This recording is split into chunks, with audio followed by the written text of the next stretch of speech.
Hi friends, welcome to JM notes YouTube channel. அனைவருக்கும் வணக்கம். இன்றைக்கி நாம் 9ஆம் வகுப்பு சமூக அறிவியல் வரலாறில் 3rd லெசனாக இருக்க தொடக்க கால தமிழ் சமூகமும் பண்பாடும் என்ற லெசன்லேருந்து இன்றைக்கி நாம் கொஸ்டின்ஸ் பார்க்க போகிறோம். வாங்க லெசனுக்கு போகலாம். ஃபர்ஸ்ட் கொஸ்டின், எந்த நூற்றாண்டுக்கு முன்பிருந்தே தமிழ் பண்பாடு தோன்றிவிட்டது? கிமு 3ஆம் நூற்றாண்டிற்கு முன்பிருந்தே தமிழ் பண்பாடு தோன்றிவிட்டது. தமிழ் எந்த வரி வடிவத்தில் முதலில் எழுதப்பட்டது? தமிழ் பிராமி என்ற வரி வடிவத்தில் முதலில் எழுதப்பட்டது. அடுத்து 3வது கொஸ்டின், தொன்மை கால தமிழர்களின் வரலாற்றை அறிவியல் பூர்வமாக மீட்டுருவாக்கம் செய்வதற்கு உதவும் சான்றுகள் யாவை? 1. செவ்வியல் தமிழ் இலக்கியங்கள். 2. கல்வெட்டுகள். 3. தொல்லியல் அகழாய்வு சான்றுகள் மற்றும் பண்பாட்டு பொருள்கள். 4. தமிழ் அல்லாத மற்றும் அயல் நாட்டினரின் இலக்கிய குறிப்புகள். அடுத்து 4வது கொஸ்டின், சங்க காலத்தில் தோன்றிய செவ்வியல் தமிழ் இலக்கிய நூல்கள் யாவை? 1. தொல்காப்பியம். 2. பதினெண் மேற்கணக்கு நூல்கள். 3. பதினெண் கீழ்கணக்கு நூல்கள். 4. ஐம்பெரும் காப்பியங்கள். தமிழின் பழமையான இலக்கண நூல் எது? தொல்காப்பியம். தொல்காப்பியத்தை இயற்றியவர் யார்? தொல்காப்பியர். தொல்காப்பியத்தின் முதல் 2 பகுதிகள் எதை வரையறுக்கிறது? இலக்கணத்தை வரையறுக்கிறது. தொல்காப்பியத்தின் 3ஆம் பகுதி எதனை வரையறுக்கிறது? மக்களின் சமூக வாழ்க்கைக்கான இலக்கணத்தை வரையறுக்கிறது. அடுத்து 9வது கொஸ்டின், 10 பாட்டு மற்றும் 8 தொகை ஆகிய நூல்கள் சேர்ந்து எவ்வாறு அழைக்கப்படுகிறது? பதினெண் மேல்கணக்கு நூல்கள் என்று அழைக்கப்படுகிறது. தமிழில் தோன்றிய இலக்கியங்களில் காலத்தால் முற்பட்ட இலக்கியங்கள் யாவை? பதினெண் மேல்கணக்கு நூல்கள். தமிழில் தோன்றிய இலக்கியங்களில் காலத்தால் பிந்திய நூல்கள் யாவை? பதினெண் கீழ்கணக்கு நூல்கள். அடுத்து 12வது கொஸ்டின், 8 தொகை நூல்கள் யாவை? 1. நற்றிணை. 2. குறுந்தொகை. 3. பரிபாடல். 4. பதிற்றுப்பத்து. 5. ஐங்குறுநூறு. 6. கலித்தொகை. 7. அகநானூறு. 8. புறநானூறு. அடுத்து 13வது கொஸ்டின், 10 பாட்டு நூல்கள் யாவை? 1. திருமுருகாற்றுப்படை. 2. பெருநராற்றுப்படை. 3. பெரும்பானாற்றுப்படை. 4. சிறுபானாற்றுப்படை. 5. முல்லைப்பாட்டு. 6. நெடுநெல்வாடை. 7. மதுரை காஞ்சி. 8. குறிஞ்சிப்பாட்டு. 9. பட்டினப்பாலை. 10. மலைப்படுகடாம். அடுத்து 14வது கொஸ்டின், தமிழர்களின் வாழ்வியல் அறநெறிகளை எடுத்து இயம்புகின்ற 18 நூல்களின் தொகுப்பு எவ்வாறு அழைக்கப்படுகிறது? பதினெண் கீழ்கணக்கு நூல்கள் என்று அழைக்கப்படுகிறது. பதினெண் கீழ்கணக்கு நூல்களில் முதன்மையான நூல் எது? திருக்குறள். திருக்குறளில் எத்தனை குறட்பாக்கள் உள்ளன? 1330 குறட்பாக்கள் உள்ளன. திருக்குறள் எத்தனை பால்களாக பகுக்கப்பட்டுள்ளது? 3 பால்களாக பகுக்கப்பட்டுள்ளது. திருக்குறளில் உள்ள 3 பால்கள் என்னன்னா? 1. அறத்துப்பால். 2. பொருட்பால். 3. இன்பத்துப்பால். அடுத்து 18வது கொஸ்டின், கவிதை நயமுடைய செய்யுள் வடிவிலான நீண்ட இலக்கிய படைப்புகள் எவ்வாறு அழைக்கப்படுகிறது? காப்பியங்கள் என்று அழைக்கப்படுகிறது. ஐம்பெரும் காப்பியங்கள் யாவை? 1. சிலப்பதிகாரம். 2. மணிமேகலை. 3. சீவக சிந்தாமணி. 4. வளையாபதி. 5. குண்டலகேசி. கல்வெட்டுகளை குறித்து படிப்பது எவ்வாறு அழைக்கப்படுகிறது? கல்வெட்டியல் என்று அழைக்கப்படுகிறது. அடுத்து 21வது கொஸ்டின், கல்வெட்டுகளைப் போலவே எவைகளிலும் தகவல்கள் பொறிக்கப்பட்டுள்ளன? 1. செப்பேடு. 2. நாணயங்கள். 3. மோதிரங்கள். ஆகியவற்றில் கல்வெட்டுகளைப் போலவே தகவல்கள் பொறிக்கப்பட்டுள்ளன. மொழியின் வரி வடிவம் தோன்றிய காலம் டேஷ் காலம் என்று அழைக்கப்படுகிறது. வரலாற்றின் தொடக்க காலம் என்று அழைக்கப்படுகிறது. தமிழ்நாட்டில் தமிழ் பிராமி கல்வெட்டுகளும் கட்பாறைகளும் குகை வாழிடங்களும் எத்தனை இடங்களில் காணப்படுகின்றன?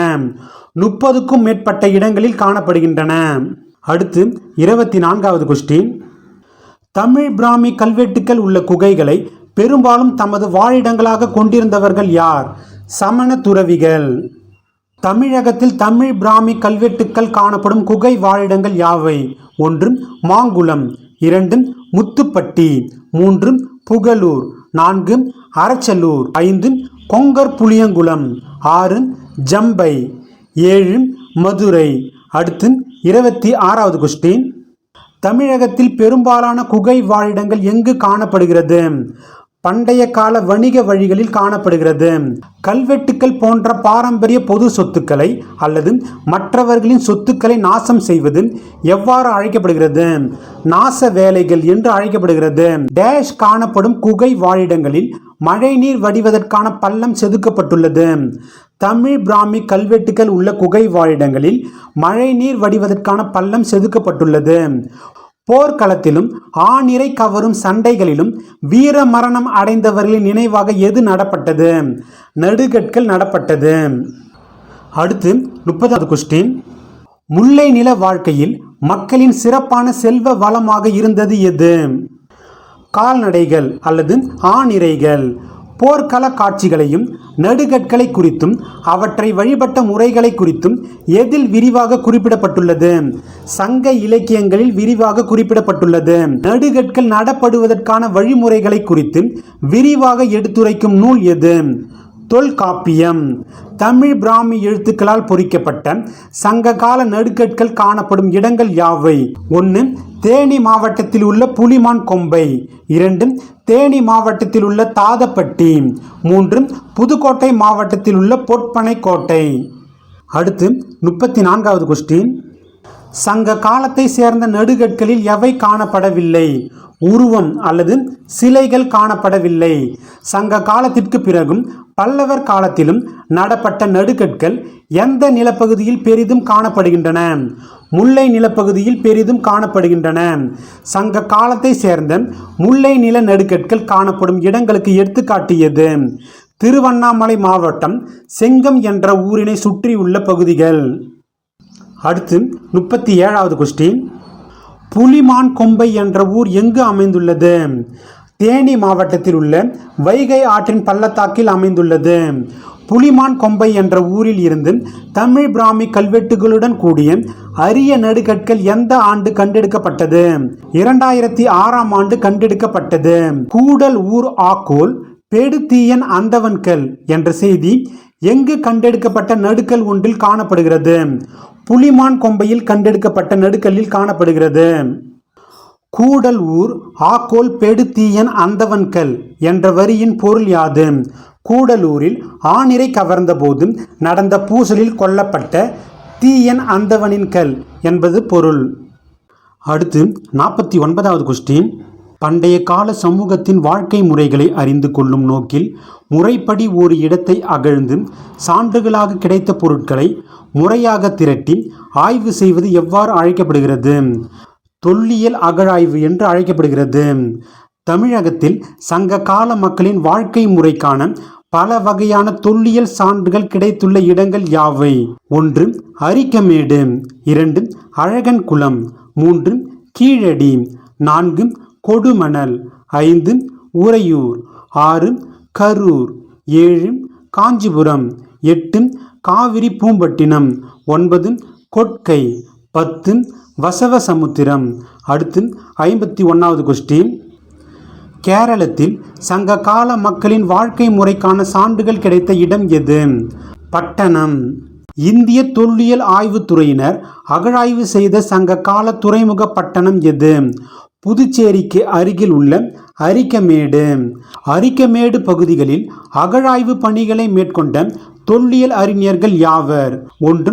Sir Robert Eric Mortimer Wheeler, Britain. 2. J.M. Casal, France. 3. A Ghosh, India. 4. Krishnadeva, India. அடுத்து 54வது கொஸ்டின், தொல்லியல் அறிஞர்கள் அரிக்கமேட்டில் எவற்றை கண்டறிந்து வெளிப்படுத்தினர்? 1. சரக்கு கிடங்கு. 2. தொட்டிகள். 3. உரை கிணறுகள். பழங்கால மக்கள் வாழ்ந்த இடங்களையும் கட்டுமானங்களையும் நினைவு சின்னங்களையும் நிர்வாகம் செய்யும் அமைப்பு எது? இந்திய தொல்லியல் துறை, archaeological survey of India, ASI. இந்திய தொல்லியல் துறை எதன் கட்டுப்பாட்டின் கீழ் இயங்குகிறது? மத்திய அரசின் கட்டுப்பாட்டின் கீழ் இயங்குகிறது. தமிழ்நாடு தொல்லியல் துறை எதன் கட்டுப்பாட்டின் கீழ் இயங்குகிறது? தமிழ்நாடு அரசின் கட்டுப்பாட்டின் கீழ் இயங்குகிறது.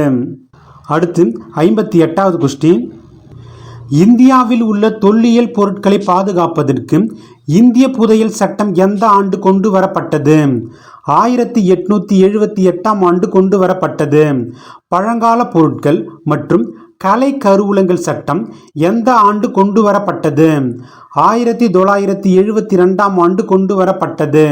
பழமை வாய்ந்த நினைவு சின்னங்கள், தொல்லியல் ஆய்வு களங்கள் மற்றும் எஞ்சிய பொருட்கள் சட்டம் எந்த ஆண்டு கொண்டு வரப்பட்டது? 1958ஆம் ஆண்டு கொண்டு வரப்பட்டது. அடுத்து 61வது கொஸ்டின். தமிழகத்தில் தொல்லியல் ஆய்வு மூலம் கிடைத்த பண்பாட்டு பொருட்கள் யாவை?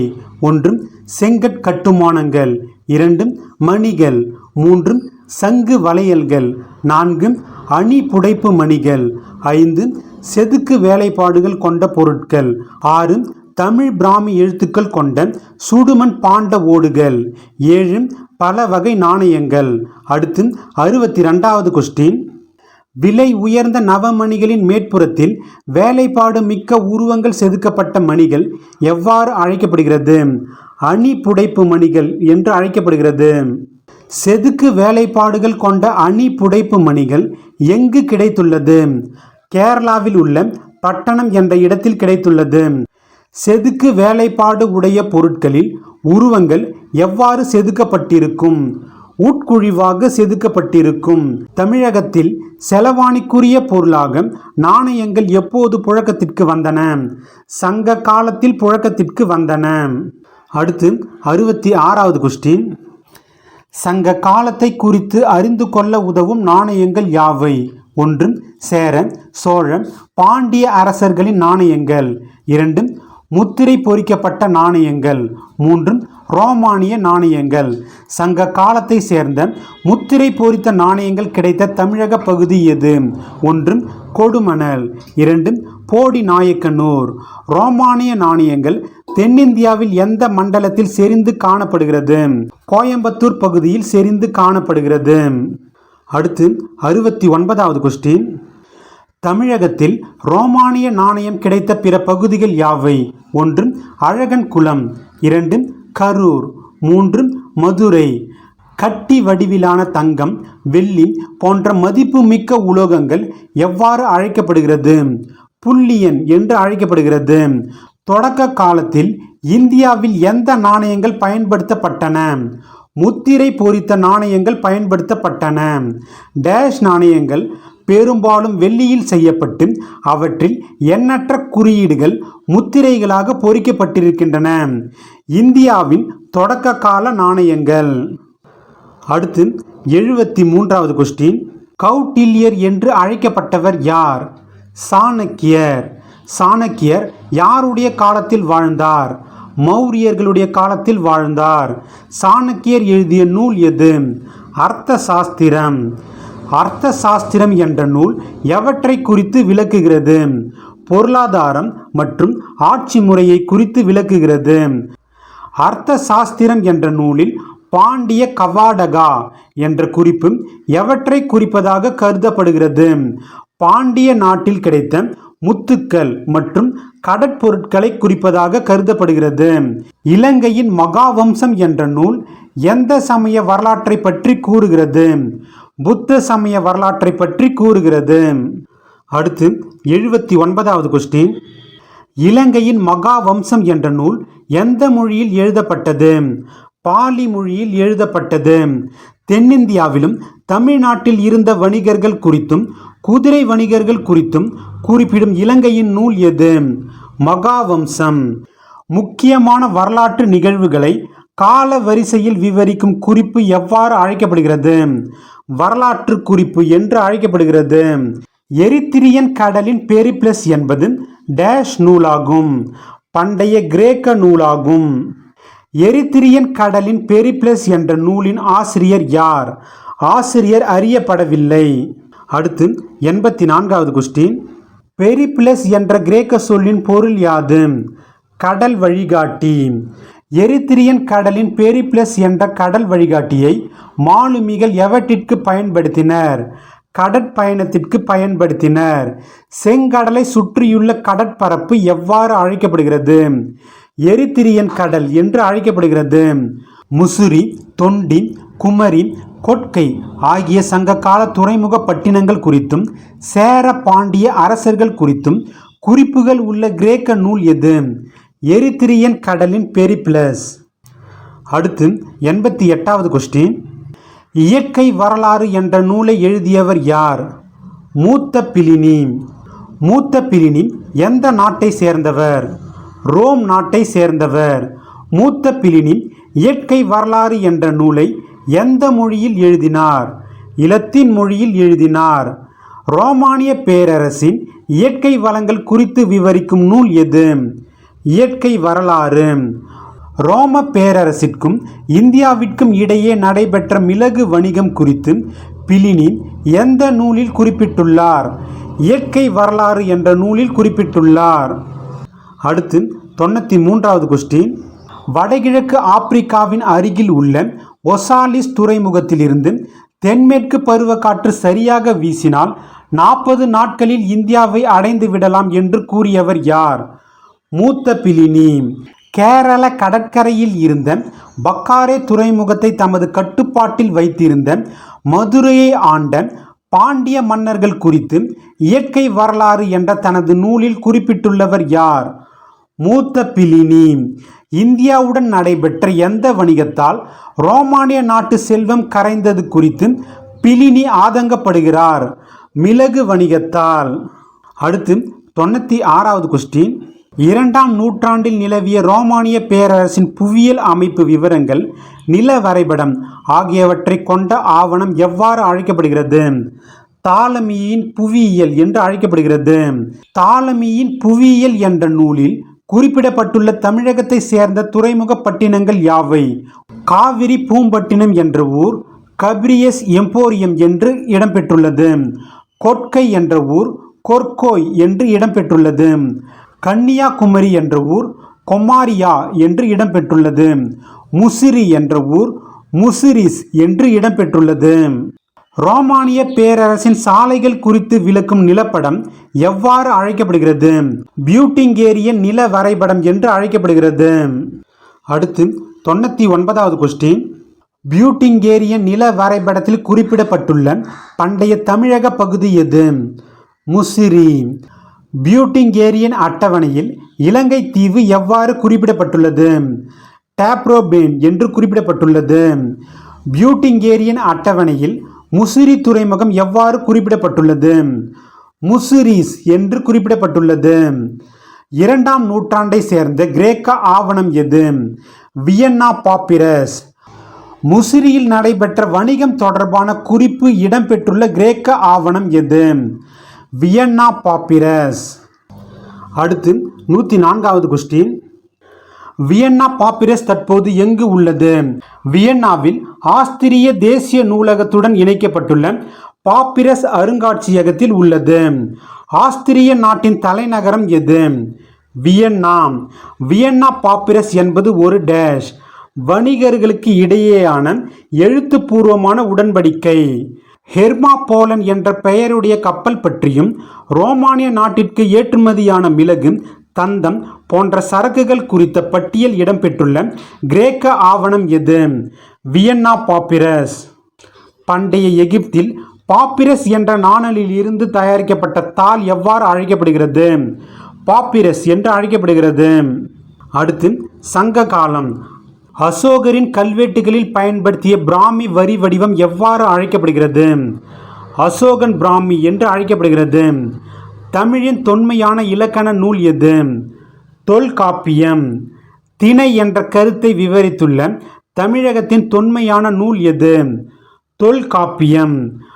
குறிப்பிட்ட இயற்கை நில அமைப்புகளையும் அதன் வாழ்வியல் முறைகளையும் குறிப்பிடுவது எவ்வாறு அழைக்கப்படுகிறது?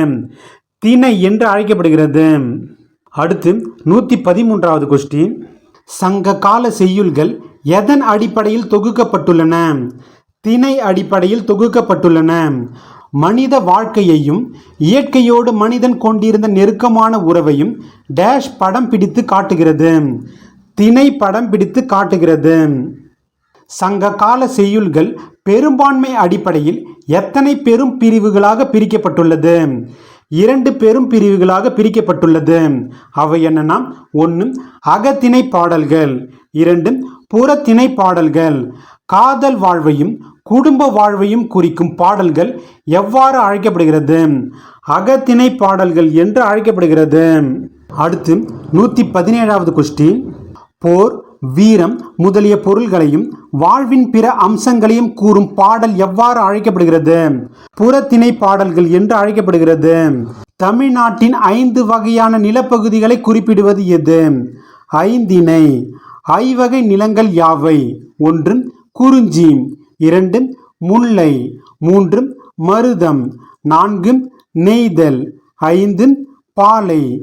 மலையும் மலை சார்ந்த பகுதிகளும் எவ்வாறு அழைக்கப்படுகிறது? குறிஞ்சி என்று அழைக்கப்படுகிறது. அடுத்து 121வது கொஸ்டின். காடும் காடு சார்ந்த பகுதிகளும் எவ்வாறு அழைக்கப்படுகிறது? முல்லை என்று அழைக்கப்படுகிறது. வயலும் வயல்வெளி சார்ந்த பகுதிகளும் எவ்வாறு அழைக்கப்படுகிறது? மருதம் என்று அழைக்கப்படுகிறது. கடலும் கடல் சார்ந்த பகுதிகளும் எவ்வாறு அழைக்கப்படுகிறது? நெய்தல் என்று அழைக்கப்படுகிறது. வறண்ட நிலப்பகுதி எவ்வாறு அழைக்கப்படுகிறது? பாலை என்று அழைக்கப்படுகிறது. அடுத்து 125வது கொஸ்டின். சங்க காலத்திற்கான அடித்தளம் எந்த காலத்தில் வேர் கொண்டது? இரும்பு காலத்தில் வேர் கொண்டது. சங்க காலத்தின் குறுநில மன்னர்கள் எவ்வாறு அழைக்கப்பட்டனர்? வேளிர்கள் என்று அழைக்கப்பட்டனர். மௌரிய பேரரசர் அசோகர் படையெடுத்து வென்ற பகுதிகள் யாவை? 1 கலிங்கம், தற்போது ஒடிசா என்று அழைக்கப்படுகிறது. 2 ஆந்திரம், கர்நாடகத்தின் சில பகுதிகள். சங்க கால ஆட்சியாளர்களில் முன்னிலையில் இருந்த மூவேந்தர்கள் யாவர்? சேர, சோழ, பாண்டியர்கள். அசோகரின் கல்வெட்டில் கேரள புத்திரர்கள் என்றும் குறிப்பிடப்பட்டுள்ளவர்கள் யார்? சேரர்கள். அடுத்து 130வது கொஸ்டின். தற்காலத்து கேரளத்தையும் தமிழ்நாட்டின் மேற்கு பகுதியையும் ஆட்சி புரிந்தவர்கள் யார்? சேரர்கள். சேரர்களின் தலைநகரமாக இருந்த இடம் எது? வஞ்சி. சேரர்களின் துறைமுக பட்டினங்களாக இருந்த இடங்கள் யாவை? முசிறி, தொண்டி. தற்போது வஞ்சி என்று குறிப்பிடப்படும் இடங்கள் யாவை? தமிழ்நாட்டில் உள்ள கரூர் தான் வஞ்சி என்று சிலரும், கேரளத்தில் உள்ள திருவஞ்சைக்களம் தான் வஞ்சி என்று வேறு சிலரும் கூறுகின்றனர். சேர அரசர்கள் குறித்தும் அவர்களுடைய நாட்டின் எல்லைகளை குறித்தும் பேசும் நூல் எது? பதிற்று 10.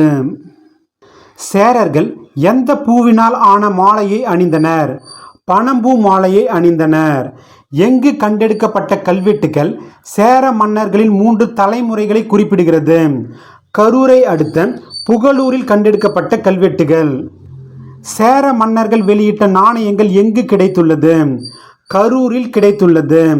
சிலப்பதிகாரத்தின் பாட்டுடை தலைவியான கண்ணகிக்கு கோயில் எழுப்பியவர் யார்? சேரன் செங்குட்டுவன். அடுத்து 139வது கொஸ்டின். சேரன் செங்குட்டுவன் குறித்து விரிவாக கூறும் நூல் எது?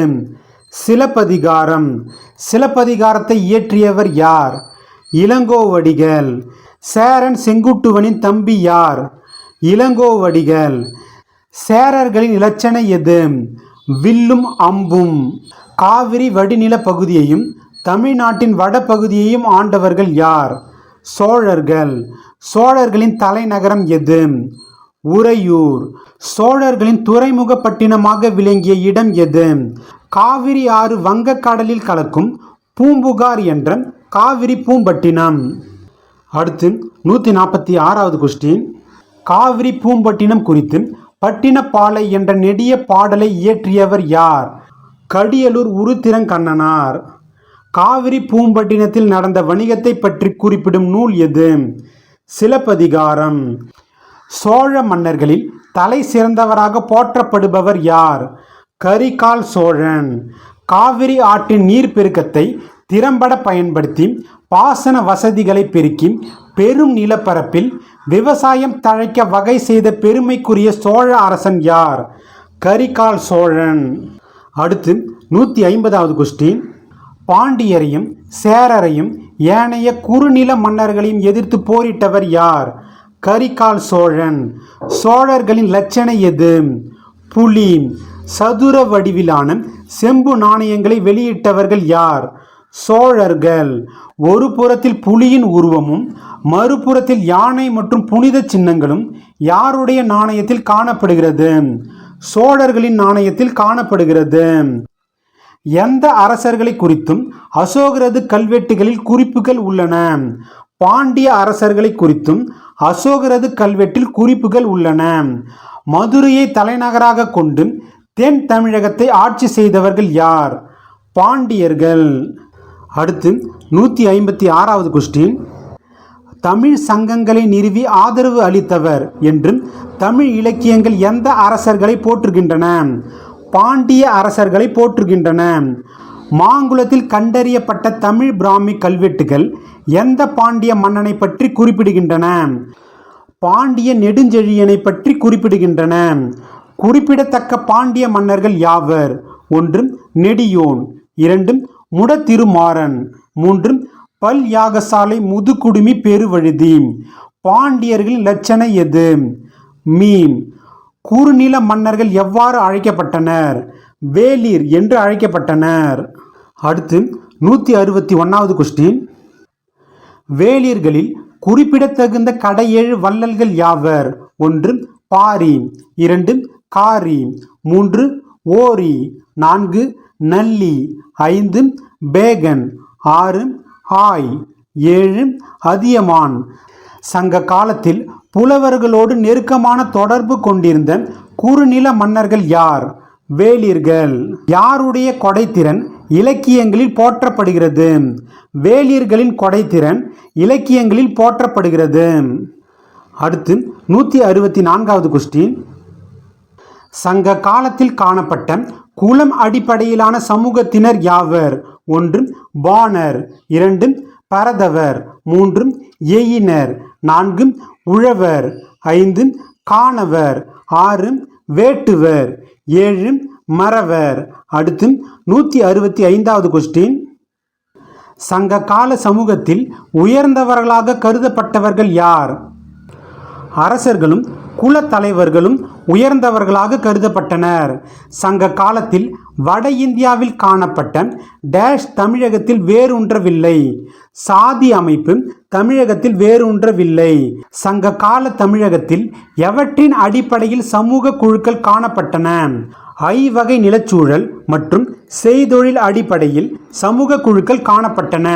வெண்ணி என்ற ஊரை சேர்ந்த டேஷ் பெண்பாட் புலவராக கண்டறியப்படுகிறார். வெண்ணி குயத்தியார். மகளிர் திணைப்புணம் காத்தல் குறித்தும் உமணர் குல மகளிர் உப்பு விற்பது குறித்தும் டேஷ் குறிப்பிடுகின்றன. சங்க செய்யுள்கள் குறிப்பிடுகின்றன. அடுத்து சங்க கால மக்களின் உயிர் வாழ்க்கை தேவைகளை நிறைவு செய்வதில் முதலிடத்தில் இருந்தது எது? வேளாண்மை. சங்க காலத்தில் தானியங்கள் எந்த நிலத்தில் பயிரிடப்பட்டன? புஞ்சை நிலத்தில் பயிரிடப்பட்டன. எங்கு மேற்கொண்ட அகழாய்வுகளில் தாழிகளுடன் நெல்லும் கிடைத்துள்ளது? ஆதிச்சநல்லூர் மற்றும் பொருத்தல். வனப்பகுதியில் இடம் விட்டு இடம் மாறி சாகுபடி செய்யும் முறை எவ்வாறு அழைக்கப்பட்டன? புனம் என்று அழைக்கப்பட்டன. சங்க காலத்தில் மக்களின் அன்றாட வாழ்வுக்கு பலவிதமான மட்கலன்களை உற்பத்தி செய்தவர்கள் எவ்வாறு அழைக்கப்பட்டனர்? களம் செய்கோ என்று அழைக்கப்பட்டனர். அடுத்து சங்க காலத்தில் தயாரிக்கப்பட்ட பல்வேறு வகையான மட்கலன்கள் யாவை? 1 கரிய நிறத்தவை, 2 செந்நிற வண்ணம் பூசிய வெள்ளை கோடுகள் வரையப்பட்டவை, 3 கருப்பு சிவப்பு நிறத்தவை. சங்க காலத்தை சேர்ந்த இரும்பு உருக்கு உலைகள் அகழாய்வில் வெளிப்பட்ட இடங்கள் யாவை? 1 கொடுமணல், 2 குட்டூர். அடுத்து 77வது கொஸ்டின். சங்க கால மகளிர் எவற்றால் ஆன அணிகலன்களை பரவலாக அணிந்தனர்? தங்கத்தால் ஆன அணிகலன்களை பரவலாக அணிந்தனர். சங்க காலத்தில் டேஷ் நாணயங்களை கொண்டும் நகைகள் செய்யப்பட்டன. ரோமானிய நாணயங்களை கொண்டும் நகைகள் செய்யப்பட்டன. சங்க காலத்தை சேர்ந்த பொன்னை உருக்கும் உலைகள் இருந்ததற்கான சான்றுகள் எங்கு கிடைத்துள்ளது? கேரளாவில் உள்ள பட்டணத்தில் கிடைத்துள்ளது. பெருங்கற்காலத்தை சேர்ந்த அகழாய்வு களங்கள் யாவை? 1 சுத்துக்கேணி, 2 ஆதிச்சநல்லூர், 3 கொடுமணல். அடுத்து 181வது கொஸ்டின். பழங்கால நகரங்களுக்கு எடுத்துக்காட்டுகள் யாவை? 1 அரிகமேடு, 2 கீழடி, 3 பட்டணம். சங்க காலத்தில் கண்ணாடி மணி செய்யும் தொழிலகங்கள் காணப்பட்ட இடங்கள் யாவை? 1 அரிகமேடு, 2 கடலூருக்கு அருகில் உள்ள குடிகாடு. எங்கு நடைபெற்ற அகழாய்வின் போது முத்து கிடைத்துள்ளது? கீழடியில் நடைபெற்ற அகழாய்வின் போது முத்து கிடைத்துள்ளது. சங்குகளை அரித்து டேஷ் செய்யும் தொழிலும் சங்க காலத்தில் சிறப்புற்று இருந்தது. வளையல் செய்யும் தொழிலும் சங்க காலத்தில் சிறப்புற்று இருந்தது.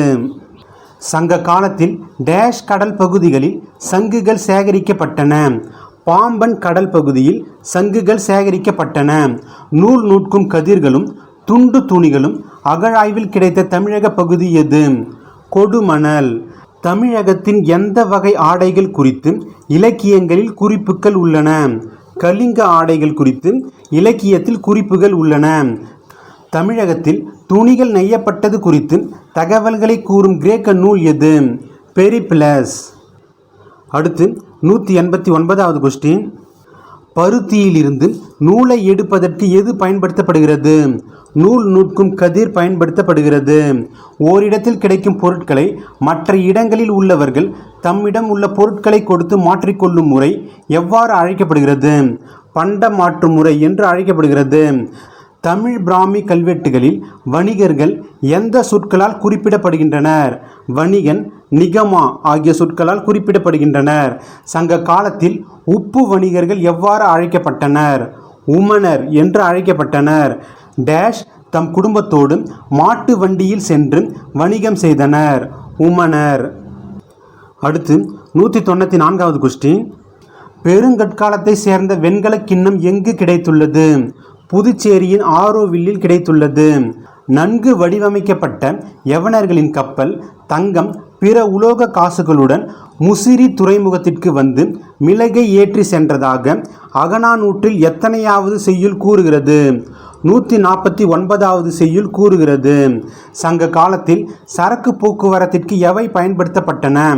மாட்டு வண்டிகளும் விலங்குகளும் பயன்படுத்தப்பட்டன. அடுத்து 197வது கொஸ்டின். சங்க காலத்தில் கடல் போக்குவரத்துக்கு எவை பயன்படுத்தப்பட்டன? 1 கலம், 2 பக்ரி, 3 ஓடம், 4 தோணி, 5 தெப்பம், 6 நாவாய். பண்டமாற்று முறையில் விலை மதிப்புடையதாக கருதப்பட்டது எது? உப்பு. பண்டமாற்று முறையில் உப்புக்கு நிகராக எது பெறப்பட்டது? அரிசி பெறப்பட்டது. அடுத்து 200வது கொஸ்டின். ரோமானிய கப்பல்கள் பருவ காற்று வீசும் சமயத்தில் மேலை கடலான எந்த கடலை கடந்து தமிழக கடற்கரைக்கு வந்தன? அரபிக்கடலை கடந்து தமிழகத்திற்கு வந்தன. சங்க காலத்தில் தமிழ்நாட்டில் இருந்து ஏற்றுமதியான பொருட்கள் யாவை? 1 மிளகு, 2 யானை தந்தம், 3 நவமணிகள். அடுத்து 202வது கொஸ்டின். சங்க காலத்தில் தமிழ்நாட்டிற்கு இறக்குமதி செய்யப்பட்ட பொருட்கள் யாவை? 1 தங்கம், 2 வெள்ளி, 3 செம்பு. கிரேக்க, ரோமானிய, மேற்காசிய மக்கள் உள்ளிட்ட மேற்கத்தியர்கள் எவ்வாறு அழைக்கப்படுகின்றனர்? யவனர் என்று அழைக்கப்படுகின்றனர். யவனர் என்ற சொல் எங்கிருந்து வந்தது? கிரேக்க பகுதியான அயோனியாவிலிருந்து வந்தது. 7.5 கிலோ மிளகு இருந்த இந்திய பானையும் தேக்கு மரப்பலகை துண்டுகளும் தமிழ் பிராமி எழுத்துக்கள் பொறித்த பானை ஓடு ஒன்றும் கிடைத்த செங்கடல் கடற்கரை துறைமுகம் எது? பெர்னிகே. அடுத்து 206வது கொஸ்டின். செங்கடல் கடற்கரையில் உள்ள பெர்னிகே துறைமுகத்திற்கு வடபகுதியில் உள்ள மற்றொரு துறைமுகம் எது? குசேர் அல் காதிம். தமிழ் பிராமி எழுத்துக்கள் கொண்ட 3 சுடுமண் பாண்ட துண்டுகள் கண்டறியப்பட்ட செங்கடல் கடற்கரை துறைமுகம் எது? குசேர் அல் காதிம். குசேர் அல் காதிம் துறைமுகத்தில் கண்டறியப்பட்ட பானை துண்டுகளில் எழுதப்பட்டுள்ள பெயர்கள் யாவை? 1 பனை ஓரி, 2 கண்ணன், 3 சாத்தன். அடுத்து 209வது கொஸ்டின். தாய்லாந்து நாட்டில் உள்ள குவான் லுக் பாட் என்ற இடத்தில் கிடைத்த அரிய கல் எவ்வாறு அழைக்கப்படுகிறது? பெரும் பத்தன் கல் என்று அழைக்கப்படுகிறது. பெரும் பத்தன் கல்லை பயன்படுத்தியவர் யார்? பெரும் பத்தன். பெரும் பத்தன் கல் எதன் தரத்தை அறிய உதவும் உரைக்கல் ஆகும்? தங்கத்தின் தரத்தை அறிய உதவும் உரைக்கல் ஆகும். தமிழ்நாட்டில் நகரங்கள் முதன்முறையாக எப்போது உருவாக்கப்பட்டன? சங்க காலத்தில் உருவாக்கப்பட்டன. அடுத்து 213வது கொஸ்டின். சங்க காலத்தில் கிழக்கு கடற்கரையில் இருந்த துறைமுக நகரங்கள் யாவை? 1 அரிக்கமேடு, 2 காவிரி பூம்பட்டினம், 3 அழகன்குளம், 4 கொட்கை, 5 கேரளாவில் உள்ள பட்டணம். அடுத்து 214வது கொஸ்டின். சங்க காலத்தில் உள்நாட்டு வணிக மையங்களாக திகழ்ந்த நகரங்கள் யாவை? 1 காஞ்சிபுரம், 2 உறையூர், 3 கரூர், 4 மதுரை, 5 கொடுமணல். திட்டமிடப்பட்ட வடிவமைப்பும் செங்கல் கட்டுமானங்களும் கொண்ட மக்கள் வசிப்பிடம் எவ்வாறு அழைக்கப்படுகிறது? நகரம் என்று அழைக்கப்படுகிறது. அடுத்து 216வது கொஸ்டின். சங்க காலத்தில் இருந்த வழிபாட்டு முறைகள் யாவை? 1 ஆவி வழிபாடு, 2 மூதாதையர் வழிபாடு, 3 வீரர்கள் வழிபாடு, 4 சிறு தெய்வ வழிபாடு. குறிஞ்சிக்கு முருகன், முல்லைக்கு திருமால், மருதத்திற்கு இந்திரன், நெய்தலுக்கு வருணன், பாலைக்கு கொற்றவை என 5 இணைகளுக்கும் உரிய வழிபாட்டு கடவுள்களை கூறியவர் யார்? தொல்காப்பியர். அடுத்து 218வது கொஸ்டின். சங்க கால மக்கள் யாரை அதிக அளவில் வழிபட்டனர்? 1 வீர மரணம் எய்திய வீரர்களையும், 2 தமது குல மூதாதையர்களையும் அதிக அளவில் வழிபட்டனர். இயற்கைக்கு மீறிய ஆற்றல் கொண்ட டேஷ் குறித்து சங்க இலக்கியங்கள் குறிப்பிடுகின்றன. அணங்கு குறித்து சங்க இலக்கியங்கள் குறிப்பிடுகின்றன. குகைகளில் காணப்படும் தமிழ் பிராமி கல்வெட்டுகள் மூலம் சங்க காலத்தில் எந்த சமயம் தமிழகத்தில் வழக்கில் இருந்தது தெரிய வருகிறது? சமண மதம் வழக்கில் இருந்தது தெரிய வருகிறது. சங்க காலத்தில் டேஷ் மேற்கொள்ளப்பட்டதற்கான சான்றுகள் உள்ளன. வேள்விகள் மேற்கொள்ளப்பட்டதற்கான சான்றுகள் உள்ளன. சமய சடங்குகளின் போது நிகழ்த்தப்படும் ஆட்டம் எது? வெறியாட்டம். அடுத்து 223வது கொஸ்டின். சங்க காலத்தில் மகளிர் தன் கண்களுக்கு மை தீட்டுவதற்கு எவற்றால் ஆன மெல்லிய குச்சிகளை பயன்படுத்தினார்கள்? செம்பினால் ஆன மெல்லிய குச்சிகளை பயன்படுத்தினார்கள். கொடுமணல் எங்கு அமைந்துள்ளது? தமிழ்நாட்டில் ஈரோடுக்கு அருகில் அமைந்துள்ளது. சங்க இலக்கியமான டேஷில் குறிப்பிடப்பட்டிருக்கும் கொடுமணம்தான் கொடுமணல் என கருதப்படுகிறது. 10 குறிப்பிடப்பட்டுள்ள கொடுமணம்தான் கொடுமணல் என கருதப்படுகிறது. அடுத்து 226வது கொஸ்டின். கொடுமணலில் கிடைத்த பொருட்கள் யாவை? 1 பெருங்கற்கால முதுமக்கள் தாழிகள், 2 இரும்பு, 3 மணிக்கற்கள், 4 சங்கு வேலைப்பாடுகள், 5 தமிழ் பிராமி எழுத்துக்கள் கொண்ட 300க்கும் மேற்பட்ட மட்கல பொறிப்புகள். மதுரையில் இருந்து இராமேஸ்வரம் செல்லும் நெடுஞ்சாலையில் சிலைமான் என்ற ஊருக்கு அருகில் அமைந்துள்ள ஊர் எது? கீழடி. அடுத்து 228வது கொஸ்டின். கீழடியில் எந்த பகுதியில் இந்திய தொல்லியல் ஆய்வுத்துறையினர் மற்றும் தமிழ்நாடு தொல்லியல் ஆய்வுத்துறையினர் மேற்கொண்ட அகழாய்வுகளின் மூலம் சங்க காலத்து நகரம் புதையுண்டிருப்பது கண்டறியப்பட்டுள்ளது? பள்ளி சந்தை திடல் என்று அழைக்கப்படும் பரந்த தென்னந்தோப்பில். அடுத்து 229வது கொஸ்டின். கீழடியில் கிடைத்த பொருட்கள் யாவை? 1 செங்கல் கட்டுமானங்கள், 2 கழிவுநீர் வழிகள், 3 தமிழ் பிராமி எழுத்துக்கள் கொண்ட மட்கல ஓடுகள், 4 செம்மணி கற்களால் ஆன அணிகலன்கள், 5 முத்து, 6 இரும்பு பொருட்கள், 7 விளையாட்டு பொருட்கள், 8 கண்ணுக்கு மை தீட்டும் செம்பு கம்பி. கேரளத்தில் எர்ணாகுளம் மாவட்டத்தில் உள்ள வடக்கு பரவூர் என்ற ஊரை ஒட்டிய வடகேகரா என்ற சிற்றூரின் அருகே அமைந்துள்ள ஊர் எது? பட்டணம். அடுத்து 231வது கொஸ்டின். மேலை நாடுகளோடும் கீழை நாடுகளோடும் வணிக தொடர்பு கொண்டிருந்த பழங்கால துறைமுக நகரம் எது? பட்டணம். அடுத்து பயிற்சி புக் பேக் கொஸ்டின். சரியான விடையை தேர்வு செய்க. சங்க காலத்தில் பயன்படுத்தப்பட்ட எழுத்து முறை யாது? ஆன்சர் தமிழ் பிராமி எழுத்து முறை. அடுத்து தமிழ்நாட்டில் இருந்து இலங்கைக்கு சென்ற வியாபாரிகளையும் குதிரை வணிகர்களையும் பற்றி குறிப்பிடுகின்ற இலங்கையின் பாலி மொழி வரலாற்று நூல் எது? ஆன்சர் மகாவம்சம். அடுத்து 234வது கொஸ்டின். காடாக இருந்த இடங்களை வேளாண் நிலங்களாக மாற்றுதல், நீர்ப்பாசன வசதிகளை மேம்படுத்துதல் ஆகிய பெருமைக்குரிய சோழ அரசன் யார்? ஆன்சர் கரிகாலன். சோழர்களை பற்றி குறிப்பிடும் கல்வெட்டு எது? ஆன்சர் புகழூர் கல்வெட்டு. அடுத்து 236வது கொஸ்டின். பொருள் பரிமாற்றத்திற்கான ஊடகமாக நாணயங்கள் இடைக்காலத்தில் அறிமுகப்படுத்தப்பட்டன. மௌரியர் காலத்தில் வட இந்தியாவில் இருந்த சாதாரண மக்கள் பிராகிருத மொழி பேசினார்கள். ரோமானிய ஆவணமான வியன்னா பாப்பிரஸ் முசிறி உடனான வணிகத்தை குறிப்பிடுகிறது. தமிழ் இலக்கண நூலான பத்துப்பாட்டில் திணை குறித்த கருத்து இடம்பெற்றுள்ளது. ஆன்சர் 2 மற்றும் 3 சரி. அடுத்து 237வது கொஸ்டின். 1 பதிற்று 10 பாண்டிய அரசர்களையும் அவர்களின் ஆட்சி பகுதிகளையும் குறித்து சொல்கிறது. 2 காவிரி பூம்பட்டினத்தில் நடந்த வணிக நடவடிக்கைகளை அகநானூறு விவரிக்கிறது. 3 சோழர்களின் சின்னம் புலி ஆகும். அவர்கள் புலி உருவம் பொறித்த சதுர வடிவிலான செம்பு நாணயங்களை வெளியிட்டார்கள். 4 நெய்தல் என்பது மணற்பாங்கான பாலைவன பகுதி ஆகும். ஆன்சர் 3 மட்டும் சரி. அடுத்து கோடிட்ட இடங்களை நிரப்புக. கற்கள், செப்பேடுகள், நாணயங்கள், மோதிரங்கள் ஆகியவற்றின் மீது பதிவு செய்யப்பட்ட ஆவணங்கள் டேஷ் ஆகும். ஆன்சர் கல்வெட்டியல்.